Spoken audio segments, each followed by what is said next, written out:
Hello, and welcome back to Warrior Moms. I'm Michelle. And I'm Amy, and we are very excited to be here today with a very special guest. We're continuing the Sibling series, and we've got Miss Annie Howard.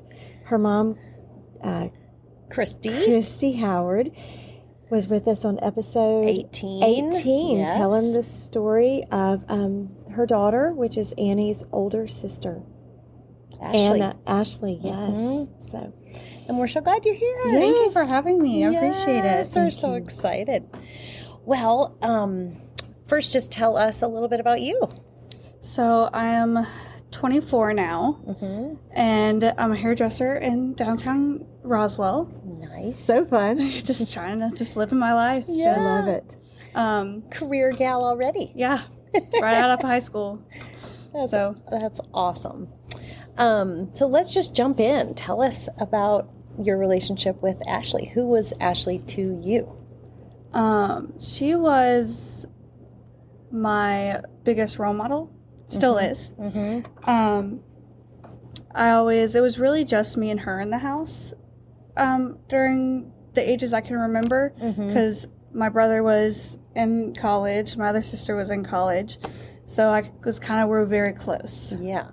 We still had our petty arguments, but we were sisters. We're sisters. We're very what close. What was your age difference? 5 years. Okay. Yeah. My sister, next sister is 4 years, and we're super close too. Yeah. Well, good. So take us to that terrible day. So what I can remember, and how old were you at this time? I was 10. Okay. I just turned 10 because it was June. So Ashley was 15. So she was 15, about to turn 16 that year, and you had just turned 10. Turned 10. Yeah. So I was a baby 10, and we were out with one of her friends. We were tubing, and everything seemed pretty normal, and it was an amazing day. We had so much fun, and then it happened, and it's just. She fell off the tube, I fell off, and I saw it, warned her, she went under, and that was it. Got hit by another boat, yes, right? She got hit by a pontoon boat. Oh, my heavens. It was just awful. Yeah. And when you think of that day, is it just a blur, or are there moments that you There's some significant moments. Like, I remember... getting on, because my sister's friend, she called her parents. And so we parked our boat, got on their boat, and I remember talking to the cop sitting on her boat, and it was just, it's like little snippets, not really anything flowy. I do remember that we ended up going back to her house, my sister's friend's house, and I got changed and everything, and my aunt picked me up.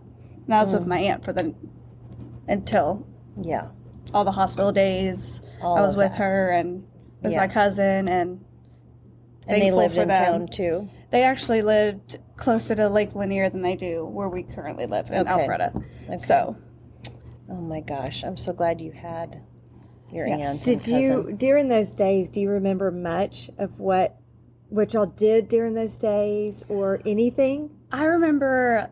So. I do remember sleeping in the bed with my Aunt Kim and my cousin.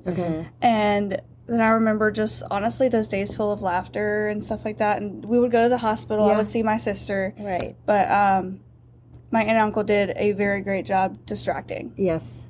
Because if I just... And you probably couldn't really comprehend all the details of what was happening. And it was a baby 10-year-old trying to understand death. It was... Yeah. And that was my first, actual face-to-face with death. Yeah, absolutely. And it wasn't a definitive... At age 10, it's not a it's not a... It's so abstract. You know what I mean? You can't exactly figure out what that means. No. Yeah. Oh, my goodness. Well, let's go to a happier moment for a second. So, you remember those first couple days as, strangely... beautiful, right? It's this happy, joyful time. What were some of those, maybe memories that, when your family would get together and talk about Ashley? So we started doing, So on her birthday every year, for the past 14 years, 13 years, we do donuts at her tree. I love So my sister was a huge pony girl. Everything about that pony. I remember going to the barn. I remember not wanting to be there. Yeah. I remember wanting to It go was home. hot and it smelled bad, right? Exactly. But again, I would give anything to go back there. Yeah. But at Wills Park Equestrian Center, we have a tree in honor of her. And so we do neat. strawberry sprinkled donuts every year. And long story with that one, it's my sister used to go to school at Kings Ridge. And we had a wonderful person who was our receptionist, and she would always save Ashley a strawberry sprinkled donut. Oh, cute. So that became her favorite, and I was like, that's her favorite. So we kind of continue that tradition I love that. throughout the years. That's so darling. I love, I always talk about her. Always. I've talked to her with clients sometimes, and it's just... That was one of our questions was, as you move from this 10-year-old self to now, almost 24, you talk about her. How do you get that strength? A lot of people shy away from that and just, even say, I have 2 siblings rather than 3 for you. So it really depends on what client's in my chair. I have some clients that I've told the story to and some that I haven't. But there's this one, and she's the sweetest lady ever, and she lost her husband, and so I shared Ashley, and we had a very deep God conversation, and it was amazing. And I remember talking about Ashley through high school and stuff like that, and a lot of people would be like, I don't get how you're so good at talking about it. This would just tear me up. And I'm like, I had a lot of help and support between practice. The ages of 10 to every day. I mean, I still get it. Yes. But one of the biggest factors of why I can smile and talk about her and this incident is the organ donation. Is that it was a huge part of her story, and it's a huge part of the story I tell about her. I just think it's amazing. Yeah, tell us about that in case others haven't listened to your mom's. So my mom knows all the detail, so please go listen to my mom's episode.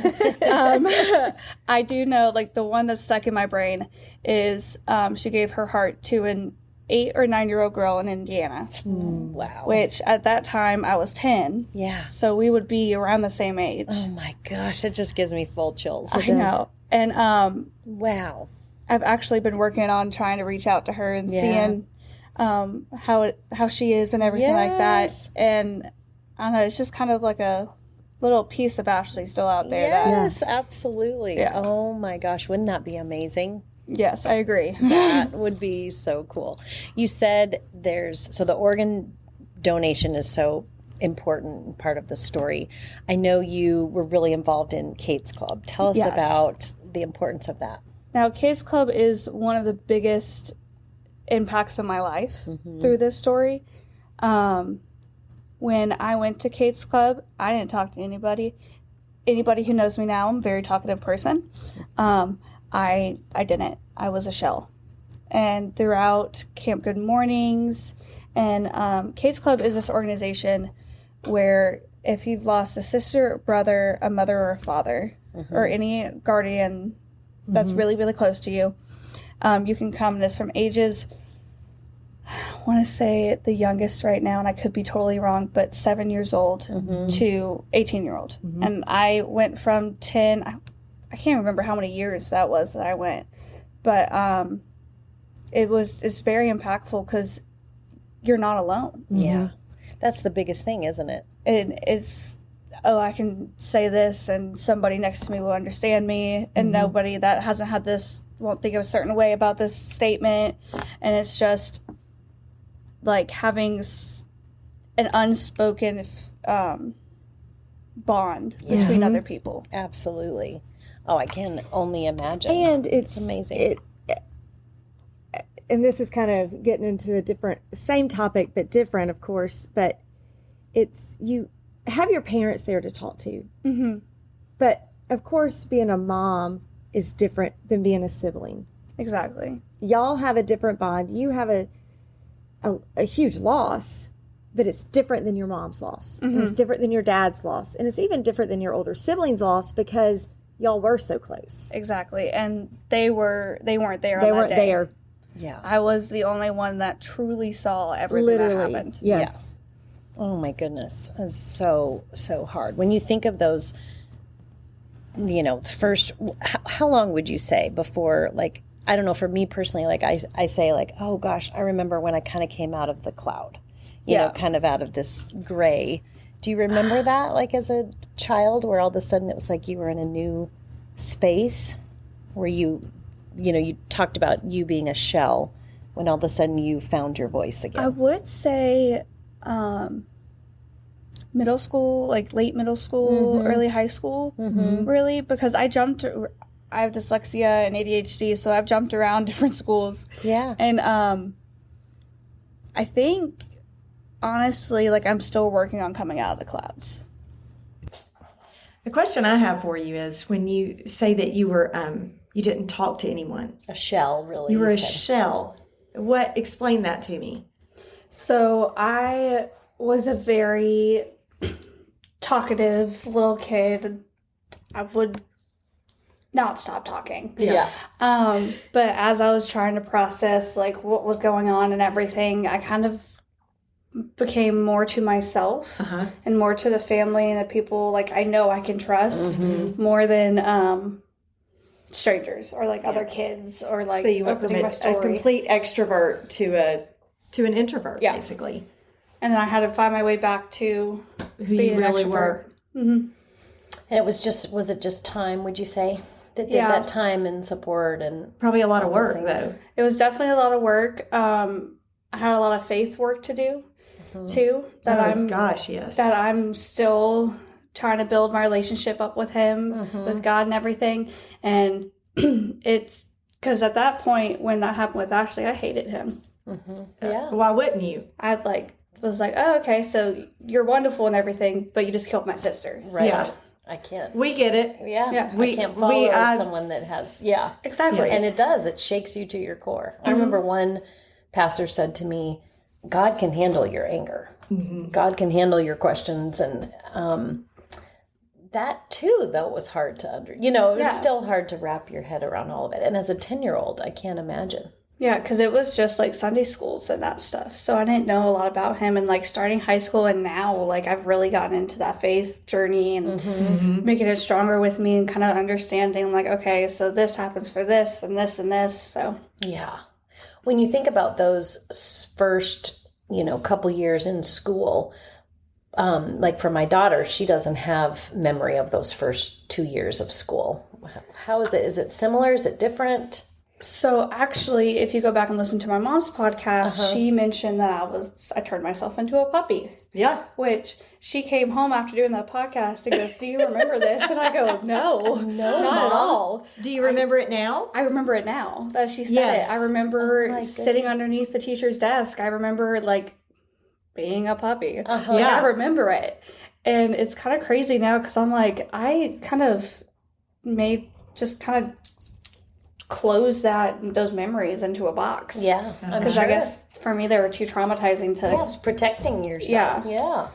So I know when Mom said that, I was like, oh, I mean, it does sound like me. So Yeah. Well, and I think that just shows just how shattering an experience of losing a sibling, losing a child is. Yeah, because she was my best friend. Yeah. Still is. But she at that point was... I would go annoy her and her friends just to hang out with her. Typical. The typical sister. Typical little sister. Yes. Typical. I love it. Well, one of the things that, you had said, so you're a hairdresser. How do you talk about, even just with new coworkers, or, do you bring it up? Do you talk about it with friends, as you're meeting new people that don't know the story? That's actually one of my favorite things to do. So I have a couple all my coworkers know, all my bosses know, because I'm very open about it. Like I'll let you know. And I have some coworkers that are like, all of my coworkers are super supportive. but I have some that I can go to and just be like, hey, I need to sit with you for a moment. I just need to, something happened. I just need to do this. Yeah. And then I have clients that come in, and it will be a brand new client sitting in my chair. And for some reason, it's just God led that she just, like, I had one that just started crying. Oh. And of course, you know, me, I'm like, tell me what's wrong. What's up? Because we're not just hairdressers. You're safer than a bartender. We are. We're therapists. Absolutely. We're like the only people that do like an all-around self-check with everyone. I love it. And we just sat there and just had like a big God moment. And I was kind of spilling into my next appointment. And I was like, all right, thank you so much. And then she rebooked with me. And it was like, now I see her every 4 weeks. Oh my gosh. But it was, I feel it out. Because there are some people who just want to come and relax. Yeah. That stuff. Right. And that's cool. And then there's some that need to have a conversation. There's some that's just like, can we just sit here? And I'm like, yes, we can. Let me just And don't speak. Just massage my head. Yeah, exactly. Please. Exactly. And blow dry my hair again, please. Yeah. Those are the best. When you think back to those first couple years, are there some difficult moments like with your mom and dad, like seeing them go through that grieving process, or is that part of the blur? A little bit of both. So I had my Aunt Heidi, my mom's sister. She, my mom told me that she was like my best friend at that time, which now like re-talking about this and thinking about it more, like I remember it. And I think she's the one that kind of shielded me and let mom and dad kind of grieve on the side and like helped me grieve and that stuff.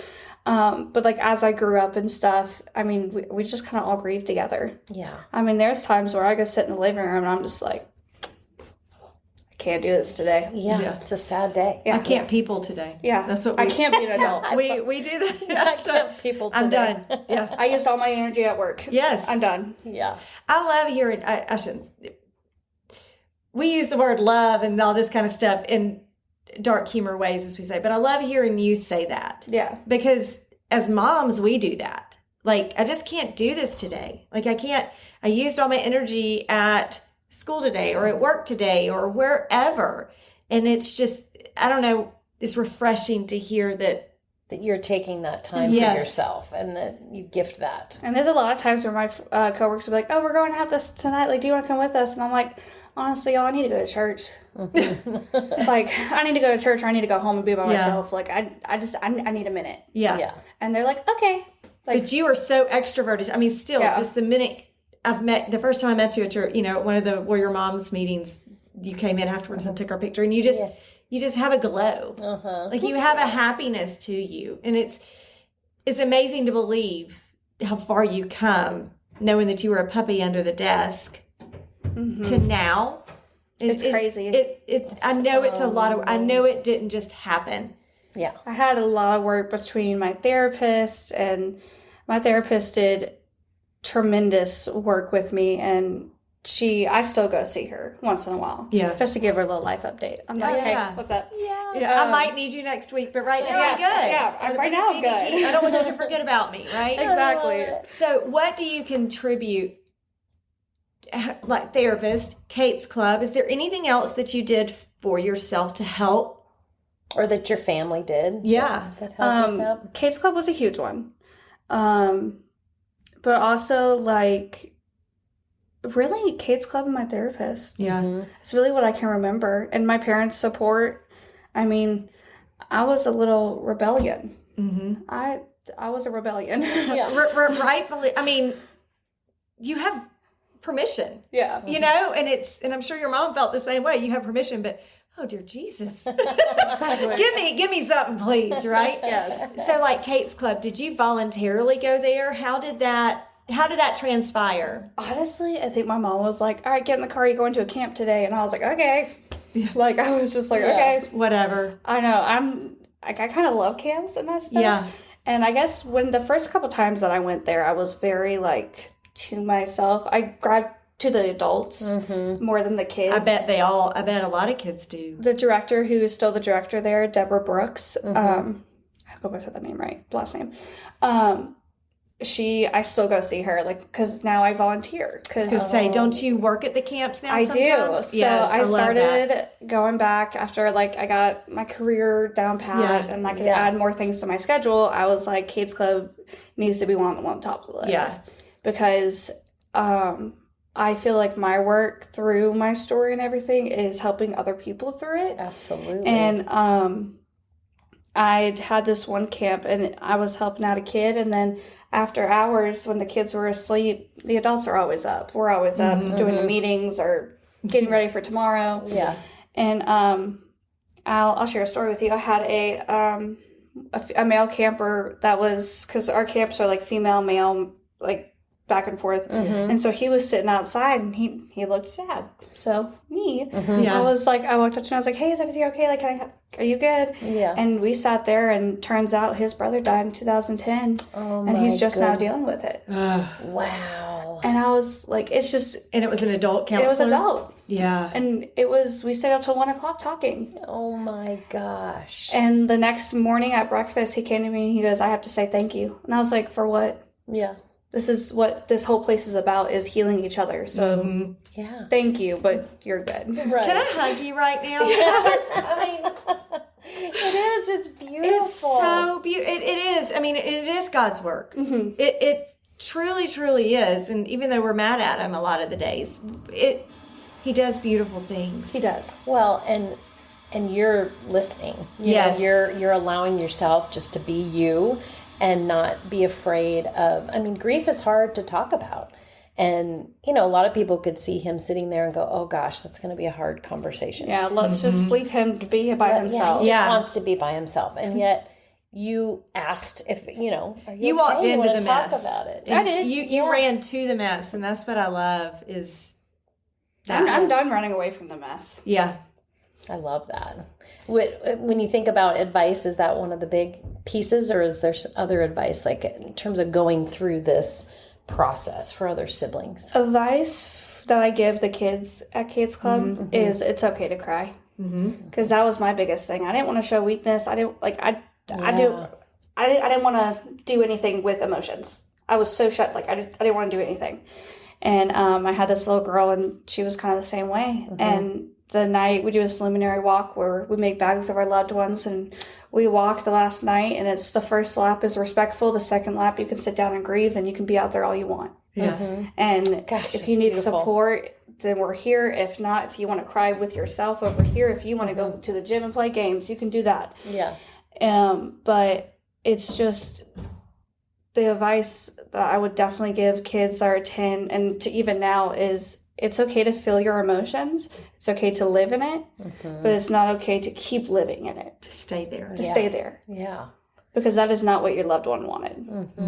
Ashley did not want me and my mom and my dad to be, oh, she's gone. Da, da, da, da, da. Like, no. Yeah. She wanted us to get off our butts and go live our lives. Yeah. 100%. And I had, after that I had a conversation with a little girl about God, and it was kind of like why did he take my mom? Why did he take my mom? And I had that conversation with her, and I went outside and she went to bed, and I called my mom and I was like, how am I able to do this? Yeah. Like I was sobbing. I was like, how am I able to do this? And she goes, you have your angel right there. Oh. Like, and I was like, and immediately I was like, you're right. Of course. I do. I do. I'm questioning you too. How are you able to do this? Like, how are you doing this? This is so, I don't know that I could do that. I mean, it's beautiful. Just, I have such an admiration. I grew up in it. Yes. I did. This is all you know. Really. I love helping people, and it's like, that's your heart. It's always been my heart. I've always wanted to help somebody in some way. Yeah. And I feel like that came out when I was a little kid, like a tiny little kid too. Yeah. And like to now, like I'll help you now with you your have hair. a career. And if you want to talk about your emotions while we're doing your hair, we can do that too. So the advice that you would give 10-year-old you, 13-year-old you, 16-year-old you, it's all the same. It's all the same. Keep pushing. Yeah. It will get better. You'll have days where you want to lay in bed and crawl and not get out, but it will get better. Yeah. Yeah, it's softer in some way, the pain of it all. Last, let's end kind of thinking about Ashley again. What are ways that you celebrate Ashley still today? Like, I saw your tattoo. We see your tattoo. Yeah, so for my 18th birthday, I kind of gave my mom an ultimatum. I was like, I'm gonna get your tattoo because my mom has the original print. So she has, for those who are listening, it's my sister's name, and then I have a little bird right above the Y.